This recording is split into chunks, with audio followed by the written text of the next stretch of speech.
Key point 1. How to live wholeheartedly. We are ashamed and afraid to be ordinary. We are scared because we feel never good enough, never perfect enough, never thin enough, never powerful enough, never successful enough, never smart enough, never certain enough, never safe enough, and never extraordinary enough.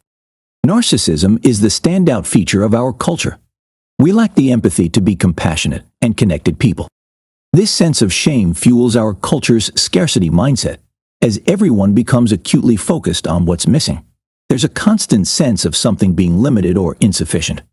We spend considerable time tallying what we possess, desire, and lack, and how it compares to others' possessions, needs, and desires.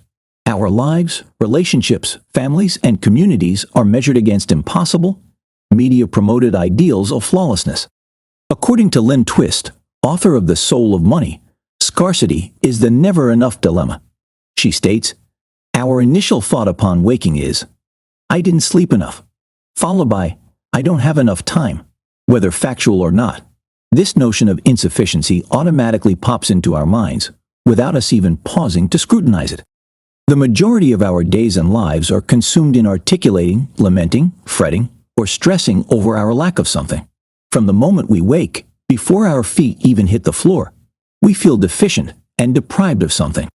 And as we end our day, our minds are bombarded with a tally of what we failed to acquire or accomplish. We fall asleep burdened by these thoughts and awaken to this scarcity narrative. The scarcity mindset is at the core of envy, greed, bias, and conflicts with life. We can deal with the shame and the culture of scarcity it causes by not necessarily living in abundance, but by living wholeheartedly, by being vulnerable and worthy, by facing uncertainty, exposure, and emotional risks, and understanding that we, in our individual capacities, are more than enough. Key point 2. 4 myths that keep you from living. Living wholeheartedly is hard because of 4 myths attached to vulnerability. Yet each of these myths can be discredited. Vulnerability sounds like truth and feels like courage. Truth and courage aren't always comfortable, but they're never weakness. Brené Brown. The misconception that vulnerability equals weakness is the first myth. We often view vulnerability as a flaw because we link it with negative emotions like fear, shame, grief, sadness, and disappointment. We prefer to avoid discussing these emotions, even though they significantly influence our lives, love, work, and leadership. Vulnerability is not a flaw, but the origin of love, belonging, joy, bravery, empathy, and creativity. It is the foundation of hope, responsibility, and genuineness. Embracing vulnerability in all aspects of life, social, financial, emotional, and spiritual, will bring more clarity to our purpose and enrich our lives with deeper meaning. The second is the I don't do vulnerability myth. We think ourselves so strong that we are not prone to vulnerability. We believe vulnerability is something that happens to other people. That is not true. Everyone is vulnerable because everyone faces the uncertainty, the risk, and the emotional exposure life brings us. The social relationships that form the bedrock of our lives, without which we cannot thrive, make each and every one of us vulnerable. The third is the thinking that vulnerability means we let it all hang out. Celebrity culture drives this thought. Stars share the most intimate details of their lives with the public. Vulnerability is not about letting it all hang out. Instead, it is based on mutuality, boundaries, and trust. Oversharing, purging, or indiscriminate disclosure is not a vulnerability. Vulnerability is sharing our feelings and experiences with people who have earned the right to hear them. The fourth and last is the we can go it alone myth. Our culture's rugged individualism, the go ye and conquer the world attitude, drives this myth. No one can truly go it alone in life. We require support. We need individuals in our lives who allow us to experiment with new ways of being without passing judgment. We need people who will pull us off the ground when life kicks our butts. And as social animals, that kind of support is critical to us. Key point 3. Truth and dare. We have moral courage and dare greatly when we allow ourselves to be vulnerable by being seen without caring what other people might think. Sharing something we've created is a perfect example of daring greatly. Sharing is a vulnerable but essential part of engaged and wholehearted living.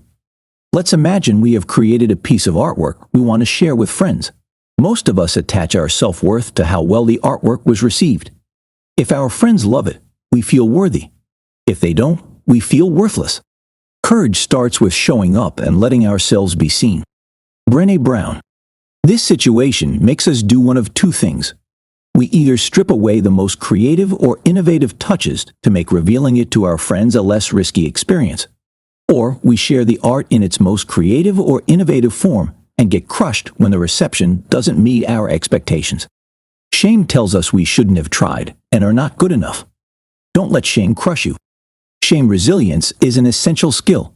Our desire is for friends to appreciate and perhaps admire our creations, yet our self-esteem is not at stake. We recognize our identity extends beyond the work we produce. While it's disheartening if friends don't value it, the endeavor reflects our actions, not our essence. No matter the result, we've already embraced the challenge, fully aligned with our principles and the person we aspire to be. When our sense of worth isn't jeopardized, we're more inclined to embrace bravery and risk exposing our genuine talents and gifts. We become more open to soliciting, accepting, and using feedback.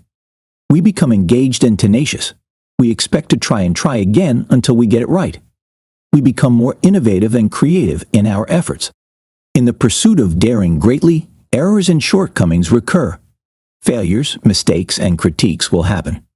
Yet, to navigate life's inevitable letdowns, painful experiences, and heart touches of a fully embraced life, we must not confuse failure with being undeserving of love, belonging, and joy. If we do, we'll cease to show up and try again. Shame resilience means declaring, "This is painful. This is disheartening, perhaps even crushing. However, accolades and approval aren't my guiding principles. My true value lies in courage, and I've just demonstrated bravery." Take a step back, shame. Key point 4. Are you masking your vulnerability? Most of us feel safer and stronger behind a mask. We don't want anyone to see through our vulnerabilities. We do this in one of three ways: foreboding joy, perfectionism, and numbing. We hide our vulnerabilities because we want to protect ourselves from discomfort. Foreboding joy is when we approach our joyful moments with deep foreboding. It is the fear that comes over us in our otherwise joyful moments. For example, when we watch our children sleeping and suddenly fear for their safety. It rises out of our culture of scarcity and fear. We never feel safe, we never feel certain, and we never feel sure. We do not feel worthy of the joy we experience, so it comes across as a step to the next disaster in our lives.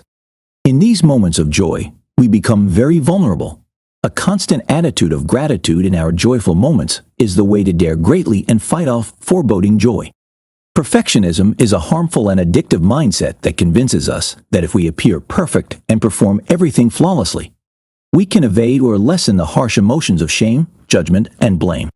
Rather than shielding us from shame, judgment, and blame, perfectionism actually magnifies these difficult emotions. It becomes a compulsive habit because we don't challenge its flawed reasoning and get wrapped up in striving to look and do everything impeccably.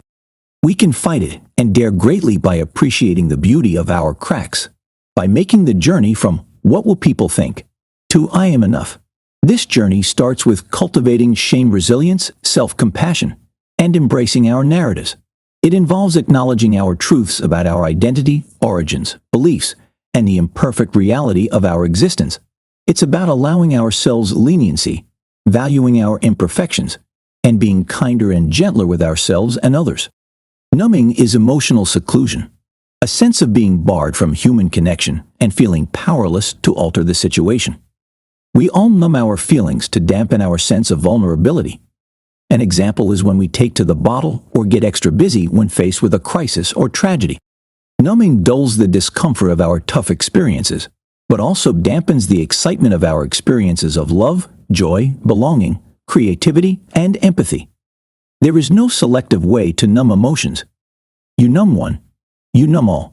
You numb the dark, you also numb the light. We can dare greatly and fight off numbing by setting boundaries, finding true comfort, and cultivating spirit. We do this by feeling worthy of love and belonging and cultivating connections with family and close friends. Key point 5. Building shame resilience. The difficulties in our educational system and workplace challenges often reflect one another.